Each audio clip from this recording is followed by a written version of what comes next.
Assalamu alaikum.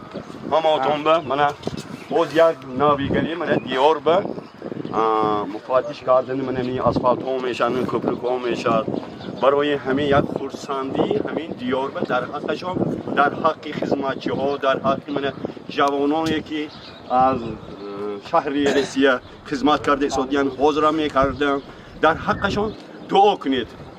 بسم الله الرحمن الرحیم. الهی آمین. الله تبارک و تعالی اولا زمانه های دیارم تنجی و امانی آسایشته گرداند پروردگار کل مردم همین دیار جوانای دیار پروردگار دعای ما در فلاح نگهبان باشد. همه آن جوانای دیار سخاوتمندانی که در آبادی دیار در ساختمان کپرک ها در راه ها بنیاد کردن با راه ها حصه گذاری کردند سهم های بسیار گذاشتند پروردگار اولا همشان اهل آیلشان در پناه نگهبان باشد تنهاشان صحت کند عمرشان دراز کند کشایش و براری کار دهد برکت دهد کسب و کار و عمر جانشان برکت دهد الهی همین آبادانه ها دوام کرده است دیه ها ما از اینم آباد و زیبا شود پروردگار همین برادرایی که همین کارها به سهمگذاری کردند دعای ما در پناه نگهبان باشد دولتشان زیاده کند روی سایه شما فقط تنهاتون صحت و سلامت گردان دعاگوی جوانان شویتون.